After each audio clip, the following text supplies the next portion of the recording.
안녕하세요. SF 판타지 소속 관장 조성식입니다. 예, 오늘은 일본에서 보내드리고 있습니다. 라이브는 아니고요. 물론 녹화죠. 일본 SF 대회 행사를 마치고 지금 공항으로 돌아가기 위한 버스를 기다리고 있는 중이에요. 버스가 한 1시간 반에 한 대 정도 있기 때문에 한참 기다려야 되지만 아직 한 20분 정도 남아 있습니다. 일단 간단하게 지금까지 있었던 행사 내용 같은 것을 정리해 보려고 합니다. 일본 SF 대회라는 행사는 1962년에 처음으로 시작됐고요. 현재로서 56회입니다. 일본 전국 각지에서 SF 팬들이 모여가지고 진행하는 행사고, 그만큼 많은 사람들이 모이는데요. 한 1000명에서 1500명 정도. 이벤트에서 무슨 1000명밖에 안 되냐라고 얘기할지 모르겠지만, 참가비가 대략 우리나라 돈으로 한 10만원에서 20만원 정도 됩니다. 그리고 거기에 참여하는 사람들은 진짜로 일본 전국 각지에서 모여들어요. 예를 들면은 이번에 열린 곳이 바로 시즈오카인데, 시즈오카는 위치상으로는 일본의 정중앙 정도에 위치하고 있지만 그렇게 큰 도시는 아닙니다. 작은 도시고요. 우리나라로 보면 대구 정도 느낌인가요? 그런 곳에 행사가 진행되고, 도쿄라든가 오사카라든가 심지어는 홋카이도라든가 후쿠오카 같은 지역에서도 오곤한다는 거죠. 그만큼 열정적으로 참여해서 즐기는 그런 행사예요.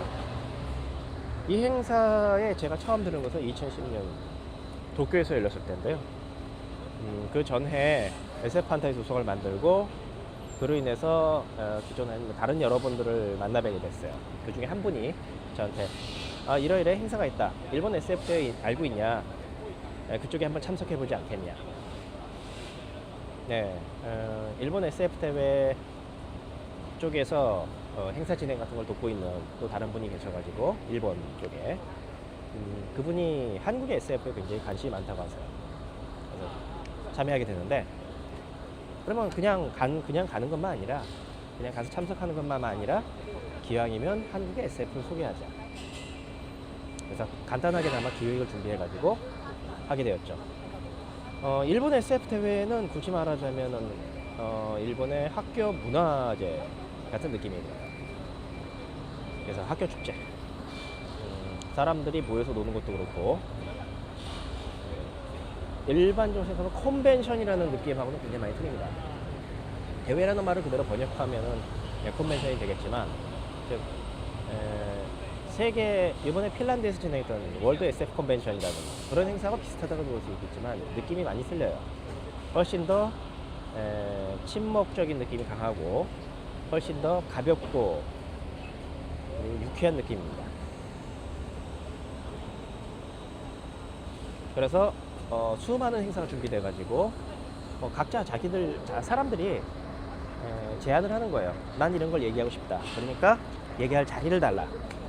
이를테면 울트라맨에 대해서 뭐라고 했었다, 야마토에 대해서, 일본에 보니까 야마토에 대해서 천문학자가 우주를 가지고 얘기한다든가, 그런 식의 행사들이 되게 많이 있고요. 자기가 좋아하는 것을 남들과 나누겠다는 그런 자리라고 생각하면 되겠습니다. 저는 한국 SF를 소개하는 일로서 참여하게 되었고, 그리고 나서 처음으로 일본 SF 대회하고 인연을 갖게 되었고, 그리고 일본의 SF 분야하고도 인연을 갖게 되었습니다. 도쿄에서 열렸던 일본 SF 대회 굉장히 컸어요. 규모도 컸을 뿐더러 가수가 출연해가지고 노래도 하고 이것저것 즐거운 자리였습니다. 그 다음에는 2011년에 역시 시즈오카에서 할 예정이었는데, 그때 안타깝게도 태풍이 밀려오는 바람에 그래서 비행기표가 취소가 돼버렸어요.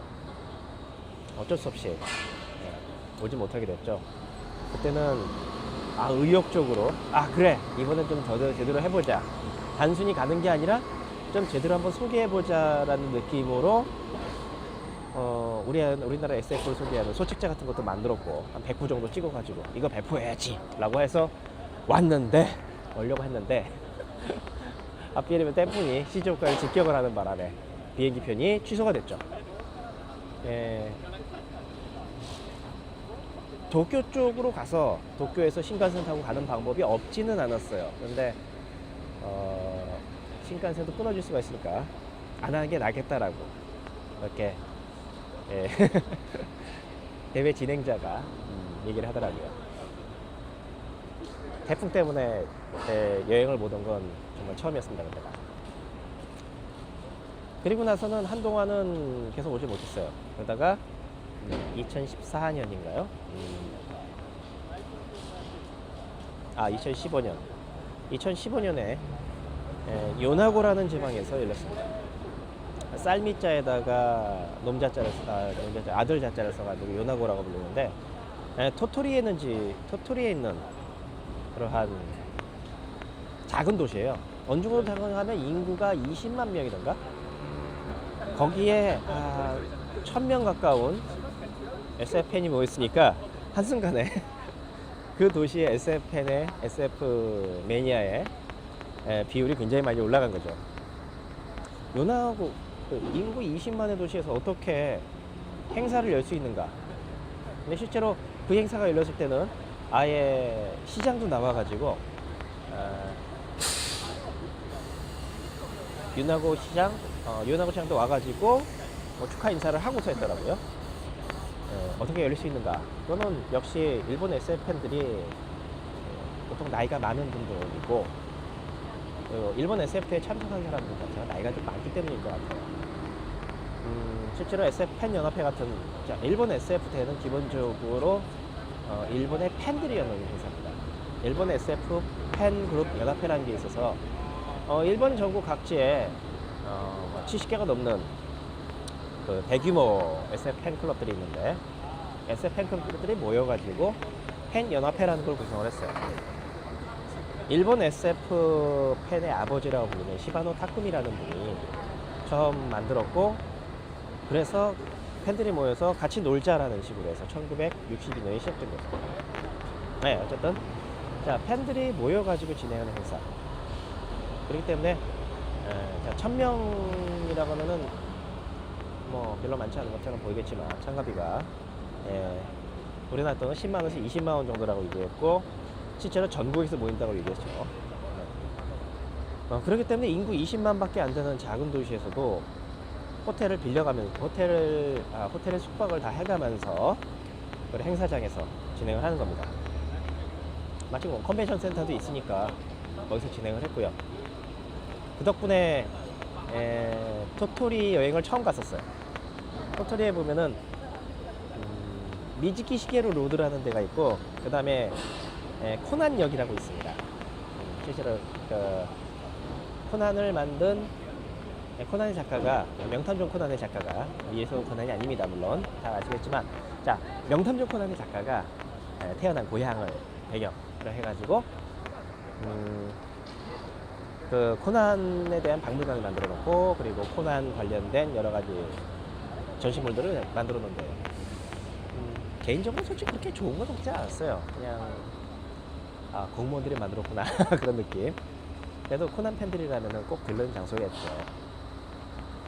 아주 가볍게 들르는 정도로 끝난 그런 장소겠지만, 근데 미즈키 시게루 로드 같은 데는 굉장히 좋았다는 거죠.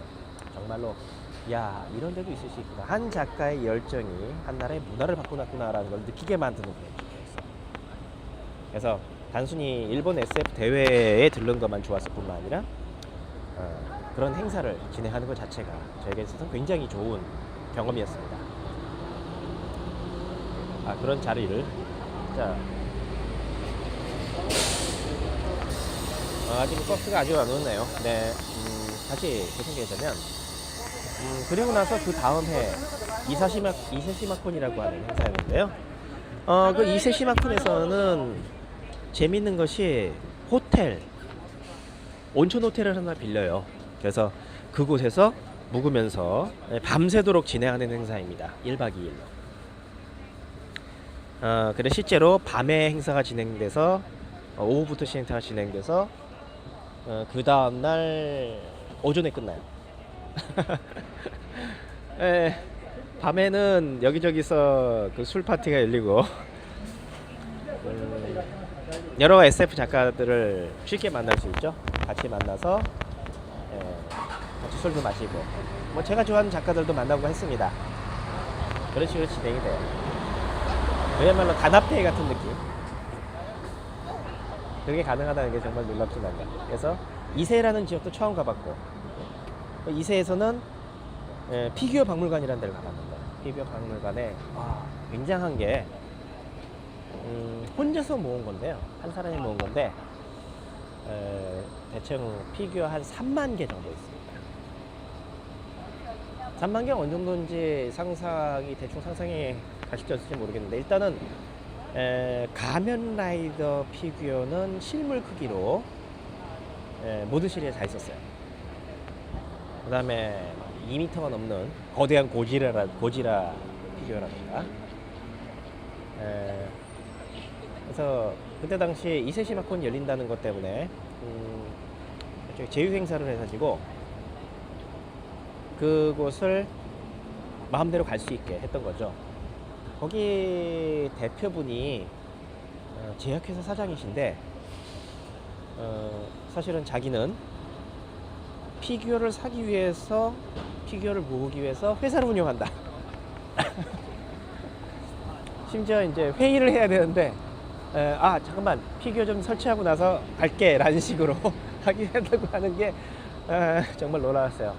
일본에서 모 방송에서 나오기도 했다고 하고, 가족들은 그렇게 좋아하지 않다고 하지만 요즘에는 외국인도 들어오고 그 다음에 TV에도 나오고 하니까 나름대로 이해를 해준다.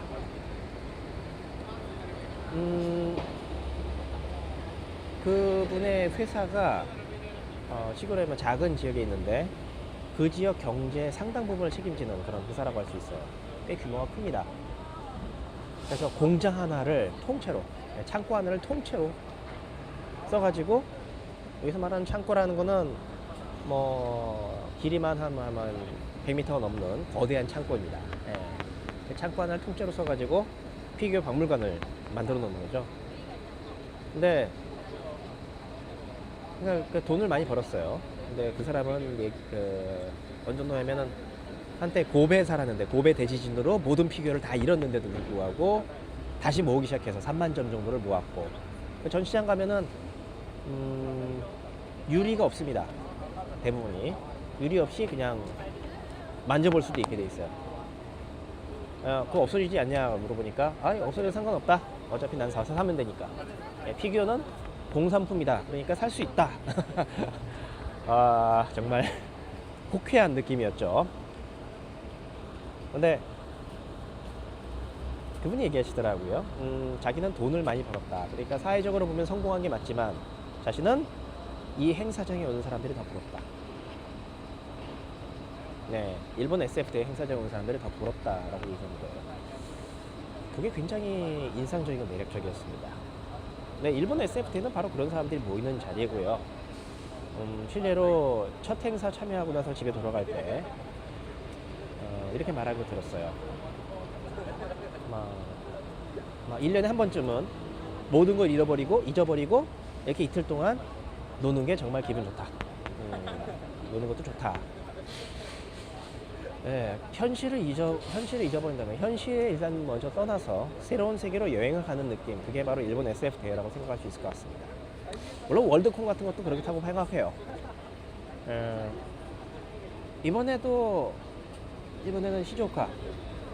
네, 2016년에 이세 지역은 온천으로 유명한 이세새우라든가, 온천으로 유명한 관광지고, 거기를 행사를 끝나서 지나고 2017년 올해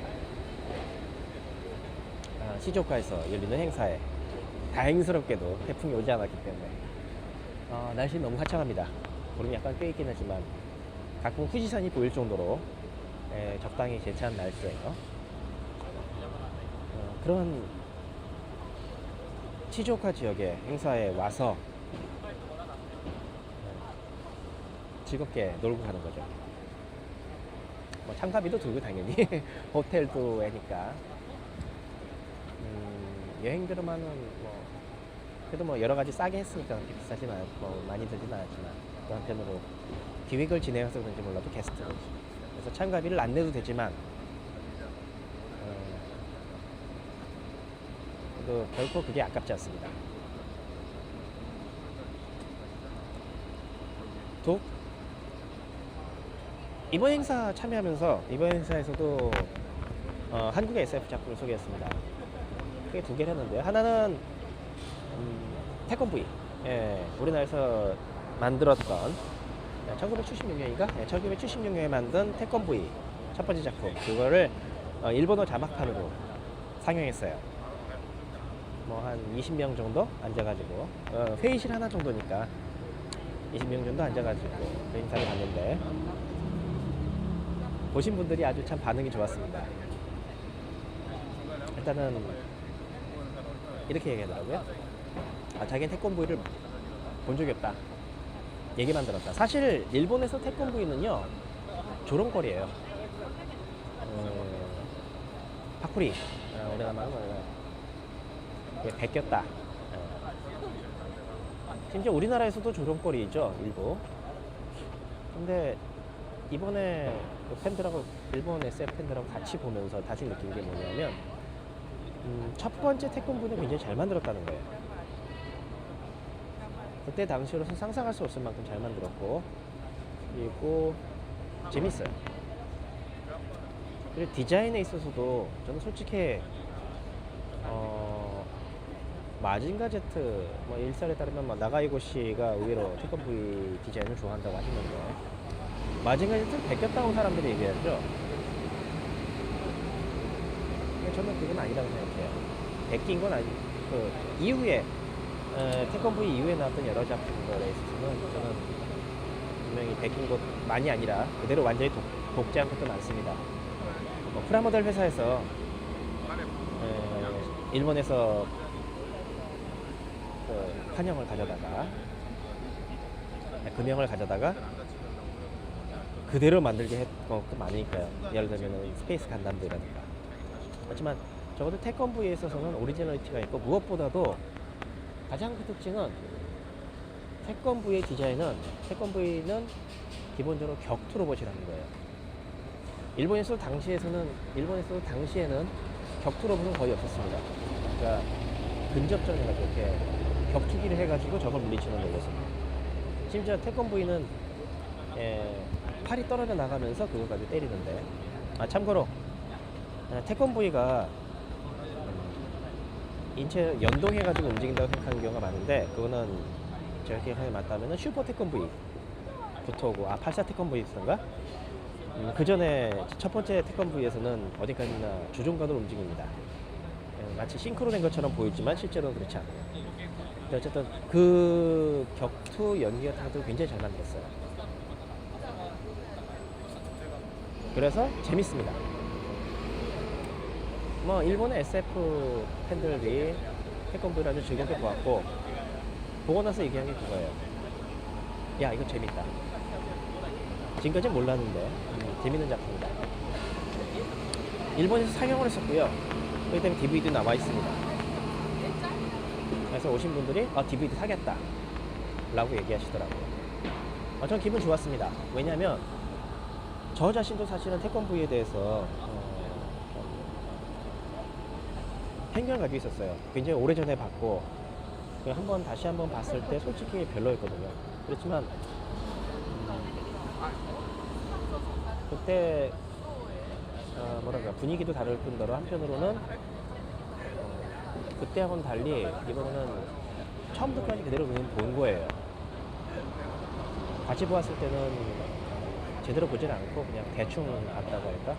그런 느낌이었는데, 그래서 애들용으로 만든 게 맞고, 분명히 지금 생각하면 지금 사람들이 보기에는 분명히 뒤져있지만 열심히 재밌게 만들려고 노력을 했구나 라는 걸 느끼게 하는 작품이었죠. 자, 태권브이를 소개하고 나서 그 다음에 한 것이 이제 한국 SF 작품들 소개였습니다. 처음에는 이제 한국 SF 역사들을 소개했었어요, 예전에는. 근데 이번에는 SF 역사는 굉장히 대폭적으로 줄이는 반면 21세기의 SF 역사들을 소개했죠. 특히 SF 소설들에 초점을 맞춰서, 영화라든가 드라마는 일본에서도 굉장히 많이 쉽게 볼 수 있고, 그리고 많이 소개되어 있는 반면 소설들은 거의 소개가 되어 있지 않으니까요. 자, 그러면서 느낀 게 있었어요. 한국 SF 소설의 역사는 실질적으로 저는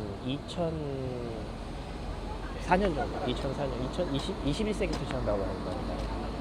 왜냐면 현재 활동하고 있는 대부분의 작가들이 그때부터 시작한 사람들이기 때문이죠. 2004년에 있었던 과학기술 창작문예라는 그런 행사가 있었고, 거기서부터 시발점이 시작됐다고 생각을 해요. 실제로 2004년에 박성환 씨, 레디메이드 모살의 박성환 씨, 그 다음에 김보영 씨, 이렇게 두 분이 단편과 중편으로 당선되셨고 수상하셨고, 그 다음에 배명원 씨하고 김창규 씨였던가, 그리고 2006년까지 했는데 2006년에 단편을 잡자에 기억이 안 나네요. 그분이 거의 활동을 지금 안 하고 계시니까. 한 분은 이제 배지윤 씨, 미래경 4호에도 글을 수록하신 배지윤 씨, 그분들이 활동을 시작했고, 그리고 2007년도에 들어서 얼티미티드, 단편 이름이 단편선 이름이 기억이 안 나요. 얼티미티드 뭐였는데, 그 단편선이 등장하면서 그 크로스로드가 생기고 나서 크로스로드에 연재했던 사람들이 글을 모아가지고 단편선을 내게 돼요. 2007년에 처음으로. 2008년에 다시 한번 단편선이 나왔고, 2009년에 이제 저희 도서관을 만들어질 당시에 유로봇이 나오게 되고, 단편선이죠. 그러면서 잡지 역할을 대신하게 되죠. 그 단편들끼리. 그렇기 때문에 SF 작가들이 활동할 수 있었어요. 기존에 또 한낙원 씨라든가 복보혜 씨라든가 듀나 씨 같은 그런 분들이 계셨지만, 그러나 실질적으로 지금 주력 활동하시는 김창규 씨, 김보영 씨, 배명호 씨라든가 박성환 씨, 곽재식 씨, 그런 여러 작가분들은 정소연 씨라든가 정보라 씨라든가 여러 그런 작가들은 김희안 씨, 그밖에도 여러분들 많이 계시죠. 다 이름 될 필요는 없으니까, 다 이름 될 의미는 없으니까. 그런 분들이 그때부터 활동을 시작했어요. 물론 주로 환탄 쪽으로 활동하시는 박예진 씨라든가, 거울 단편을 소개하기 위해서 거울이라는 데를 만드셨죠. 저는 그게 굉장히 의미가 있다고 생각해요. 실질적으로는 2007년, 8년, 9월, 9년, 그리고 2010년에 들어가지고 2009년에는 단편선이 3개가 나오게 되고, 그 다음에 2010년에는 단편선이 4개가 나왔습니다. 독재자, 그 다음에 황금가지의 오늘의 장르 문학을 비롯해서 그만큼 작가들이 활동할 수 있는 공간도 늘어났고, 그리고 작가들이 다양하게 글을 쓰게 되었죠.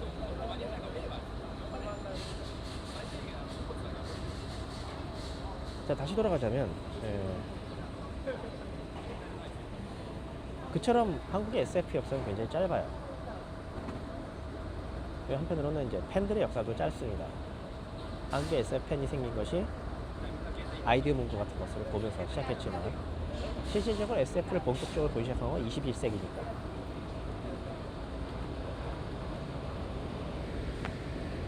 그런 상황에서 그런 내용들을 소개하면서 느낀 게 있어요. 무엇인가 하면 한국의 SF는 너무 지나치게 진지한 것이 아닌가 라는 겁니다. 자, 차가 왔습니다. 차가 도착했으니까 일단은 탑승을 하도록 하겠습니다.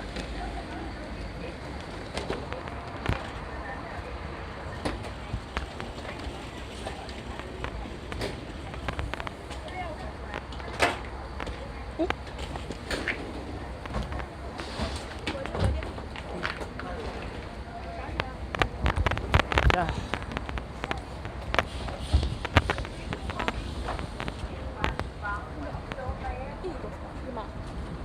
이또 뭔데? 아니. 제리캔.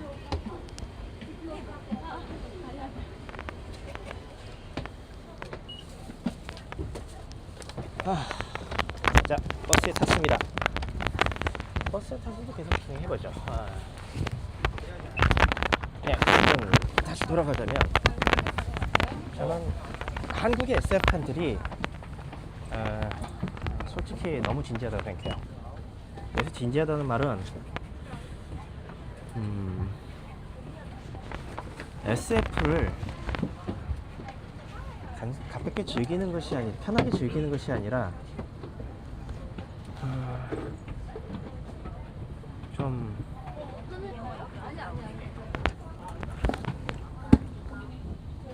너무도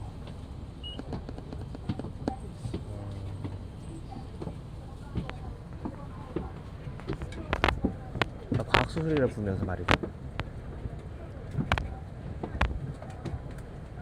너무도 어렵게 생각하는 것이 아닌가. 어렵게 생각하는 분위기가 사람들에게 같이 전달되는 게 아닌가 싶어요. 일본도 그랬습니다. 일본도 라이트 노벨이라는 말이 생기는 것 자체가 사실은 그 때문이었거든요. 그렇지만 이제는 다르죠. 라이트 노벨이 생기게 된 이유 얘기 드리자면 라이트 노벨이라는 말은 일본의 그걸 이해를 하려고 하는데 이 사람들은 일본말만 자, SF 팬들이 처음에 이제 PC 통신을 시작하면서 SF 팬들이 모였어요. 그런데 그 팬들이 그 당시에 인기를 끄기 시작하던 야마토라든가 아니면 기동산 건담 같은 소설, 그 작품들의 소설들 그걸 보면서 야, 이건 SF가 아닌데 왜 SF 게시판에서 얘기하느냐, SF 서평 게시판에서 얘기하느냐. 그래서 결국에는 그들을 분리하게 돼요. 그래서 만들어진 게 사실은 라이트 노벨이라는 용어입니다. 근데 말하면 SF로 얘기하기는 좀 부끄럽다 그런 느낌이었던 거죠. 일본 팬들도 그랬어요. 하지만 지금은 아예 팬들이 모여가지고 공상과학 소설, 공상과학 문학 공모전 같은 걸 하고 있어요. 우리나라에선 공상과학이라고 말하면 화를 낸데 말이죠. 전 그걸 한 번쯤 생각해보고 싶었습니다. 일본 SF대를 올 때마다 그런 걸 느껴요. 과거에 일본에서도 SF를 굉장히 진지하게, 좀 어떻게 보면 딱딱하게 생각한 기억이 있었습니다. 초기 일본 SF 시장에서 SF를 과학소설이라고 부르자고 한 사람들과 역시 공상과학이라고 부르는 사람들이 나뉘었어요. 근데 일본의 SF 팬들의 중심에 있었던 시바노 타쿠미라든가 그런 사람들은 왜 과학소설이라 부르냐, 우리 편하게 생각하자, 그냥 즐기자 했어요. 그런 사람들이 주체가 돼서 일본 SF대를 만들었고, 그리고 그 분위기가 점점 더욱더 편해지면서 지금에는 우주담 야마토의 음악을 피막식 때 막 들려주고 하는 그런 경우가 있습니다. 이번 행사에서는 바로 그런 점을 느낀 게 정말 좋았던 것 같아요. 바로